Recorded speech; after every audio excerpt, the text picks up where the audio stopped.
আচ্ছা, বিসমিল্লাহির রহমানির রহিম। আমরা নতুন একটি অধ্যায় শুরু করতে যাচ্ছি।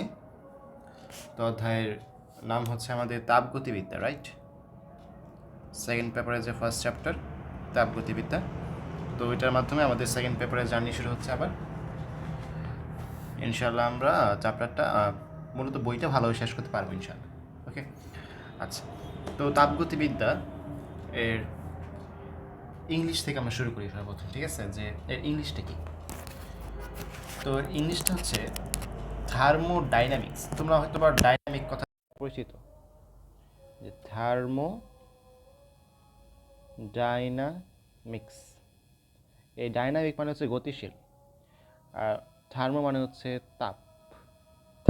থার্মোমিটার দিয়ে কীভাবে তাপমাত্রা মাপে। তো তাপ গতিবিদ্যায় প্রথম যে কথাটা আসছে যে তাপ সম্পর্কে আমাদের জানতে হবে, ঠিক কিনা?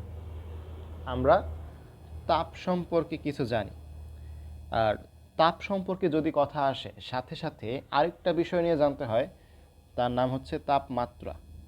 এই দুইটা জিনিস নিয়ে কনফিউশন হয় প্রচুর পোলাপানের, মানে বেশিরভাগ স্টুডেন্টদেরই এই দুইটা জিনিস নিয়ে বেসিক কনসেপ্ট থাকে না। তাপ কি, তাপমাত্রা কি, এই বিষয়টা ওরা বুঝে না। তো এটার জন্য আমি তোমাদের একটা সিম্পল কথা বলি। হ্যাঁ, একটা সিম্পল কথা বলি, এক কথায় যদি বলি, তাপ তাপ হচ্ছে একটা শক্তি। তাপ হচ্ছে একটা শক্তি। ধরো আমার কাছে একটা লোহা ছিল, হ্যাঁ, এই লোহাটাকে আমি কিছু পরিমাণ তাপ দিলাম, মানে তাকে আমি কিছু পরিমাণ শক্তি দিলাম। এই শক্তি বা তাপ দেওয়ার ফলে এই লোহাটা কি হলো, সাপোজ গরম হলো, যার ফলে আমি এটা মেপে দেখলাম এর তাপমাত্রা হচ্ছে সাপোজ 70 ডিগ্রি সেলসিয়াস, সাপোজ। হ্যাঁ, তো এই যে শক্তি বা তাপটা দিলাম, এই তাপটা দেওয়ার কারণে এর একটা অবস্থা আমি পাইছি যার নাম হচ্ছে তাপমাত্রা। তার মানে তাপমাত্রা হচ্ছে আমাদের ফলাফল। তাপমাত্রা হচ্ছে আমাদের ফলাফল, আর তাপ হচ্ছে আমাদের কারণ। মানে তাপের কারণে তাপমাত্রার উদ্ভব হয়। কথা ক্লিয়ার? আমরা তাপ যেটা, এটা হচ্ছে একটা শক্তি, আর তাপমাত্রা যেটা, এটা হচ্ছে তাপ কতটুকু আছে তার মেজারমেন্ট। এই তাপের মেজারমেন্ট বলতে পারো তুমি, মানে তাপের পরিমাণ কতটুকু বা কতটুকু পরিমাণ সে তাপ নিছে, তার মধ্যে কতটুকু তাপ আছে, এইটা বোঝার জন্য আমরা যেই রাশিটা ইউজ করছি তার নাম হচ্ছে তাপমাত্রা। তাহলে আমি যদি একটা বস্তুর সাথে আরেকটা বস্তু সংস্পর্শে আনি, এটা হচ্ছে এ বস্তু, এটা হচ্ছে বি বস্তু, এ বস্তু থেকে বিতে তাপ যাবে নাকি বি বস্তু থেকে এতে তাপ যাবে, খেয়াল করো কথাটা কি বললাম, তাপ বলছি।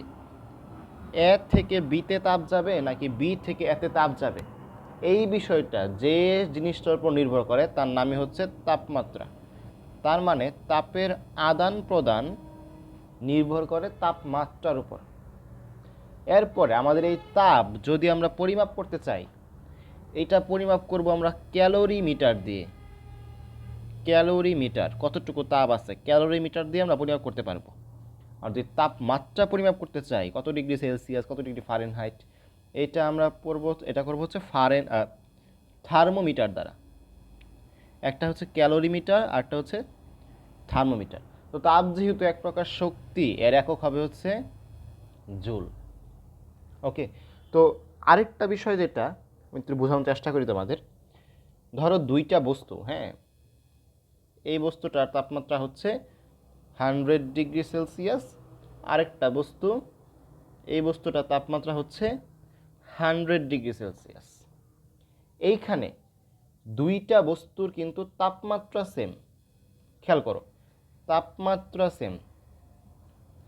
এখন আমরা কি বলতে পারি যে তাদের মাঝে তাপ কি সেম? তাদের মাঝে যে তাপটা আছে, মানে তাপ তো একটা শক্তি, তাপ শোষিত হওয়ার ফলেই তাপমাত্রার যে সৃষ্টি হয়েছে, ঠিক কিনা? তাপ গ্রহণ করছে বা বর্জন করছে, এজন্যই কি তাপমাত্রার ধারণাটা হয়েছে, ঠিক কিনা? তাপের কারণেই তাপমাত্রা আসছে। তাপ হচ্ছে কারণ, তাপমাত্রা হচ্ছে ফলাফল। এই যে একটা বস্তু এ বস্তু আর বি বস্তু, দুইটা বস্তু তাপ কি সেম হওয়া ম্যান্ডেটরি? মানে তাপমাত্রা সেম হলে তাপ সেম হতে হবে, এটা কি একদম মাস্ট? একটু খেয়াল করো তো, আমরা একটা সূত্র শিখছিলাম ছোটবেলা, Q equals to M S del theta. আপেক্ষিক, এখানে এস হচ্ছে আপেক্ষিক তাপ, কি হচ্ছে কতটুকু তাপ দিতে হবে, আর ডেল থিটা হচ্ছে কতটুকু তাপমাত্রা বৃদ্ধি। তো এখান থেকে আমি যদি বলি S equals to Q by M del theta বলতে পারি। তার মানে ধরলাম এই যে এই এম হচ্ছে আমাদের 1 কেজি ভরের জন্য, 1 কেজি ভরে কোনো বস্তুর তাপমাত্রা আমি 1 ডিগ্রি সেলসিয়াস বা 1 কেলভিন বৃদ্ধি করতে চাই। আমরা জানি বৃদ্ধির ক্ষেত্রে ডিগ্রি সেলসিয়াস আর কেলভিন সেম, যদি না বোঝে পরে আরও ক্লিয়ার হবে, সমস্যা নেই। আমরা তাপমাত্রাটা 1 কেলভিন বা 1 ডিগ্রি সেলসিয়াস বৃদ্ধি করতে চাই। তাহলে দেখো বিষয়টা কেমন আসে। এই আপেক্ষিক তাপ যেটা, আপেক্ষিক তাপের পরিমাণটা কিন্তু আমাদের কি গৃহীত বা বর্জিত তাপের সমান। আবার বিষয়টা বুঝো, এস ইকুয়ালস টু বা আপেক্ষিক তাপ equals to Q by M del theta. মানে 1 কেজি ভরের দুইটা বস্তু আছে আমার কাছে, দুইটারই যদি আমি 1 ডিগ্রি সেলসিয়াস বা 1 কেলভিন বৃদ্ধি করতে চাই তাপমাত্রা, আমার আপেক্ষিক তাপের সমান পরিমাণ তাপ দিতে হবে, ঠিক কিনা? কত ডিগ্রি বৃদ্ধির জন্য? 1 ডিগ্রি সেলসিয়াস তাপমাত্রা বৃদ্ধির জন্য। খেয়াল করো, এই আপেক্ষিক তাপমাত্রা, আপেক্ষিক তাপ যেটা, এটা কি সব পদার্থের ক্ষেত্রে সেম? এটা কিন্তু সব পদার্থের একই না। আমরা জানি বরফের ক্ষেত্রে 2100, পানি ক্ষেত্রে কত? পানি ক্ষেত্রে হচ্ছে আমাদের 4200। তো দেখো, যেটা হচ্ছে আমাদের আপেক্ষিক তাপ, এটা যেমন সব পদার্থের ক্ষেত্রে সেম না, তার মানে আমি যেমন বললাম এ আর বি পদার্থ, দুইটা পদার্থের তাপমাত্রা সেম, তাপমাত্রা কি সেম, তাহলে এদের গৃহীত তাপের পরিমাণ কি সেম হবে? বিষয়টা আবার বলতেছি, এটা একটা বস্তু, এটা একটা বস্তু, দুইটা বস্তু, এদের তাপমাত্রা সেম, এটা T1 এটা T2। T1 আর T2 যদি সেম হয়, তখন T1 T2 যদি সেম হয়, তখন আমরা বলতেছি এদের Q1 আর Q2 সেম হবে কি না সবসময়। ধরলাম এটা হচ্ছে আমাদের বরফ, এটা হচ্ছে আমাদের পানি, মানে কোয়েশ্চেন করছি বরফ T1 তাপমাত্রায় যেতে যেই পরিমাণ তাপ নিছে, বরফ T2 তাপমাত্রায় যেতে যে দুইটা সমান, দুইটাই T1 দিতে পারি আমি। ওকে, এটা কিন্তু T1 দিতে পারি। দেখো, বরফ T1 তাপমাত্রায় যেতে যেই পরিমাণ তাপ নিছে, পানি T1 তাপমাত্রায় যেতে সেম পরিমাণ তাপ নিছে কিনা, মানে দুইটা বস্তুর মধ্যে সেম পরিমাণ তাপ আছে কিনা? আনসার কিন্তু না। কারণ কি, দেখো যখন বস্তু দুটা ভিন্ন, আমাদের সূত্র ছিল হচ্ছে S equals to Q by M S del theta. এখানে এম এম ডেল থিটা, এখানে এম আর ডেল থিটা সেম, কারণ পরিমাণ সেম নিছি আর তাপমাত্রাও সমান।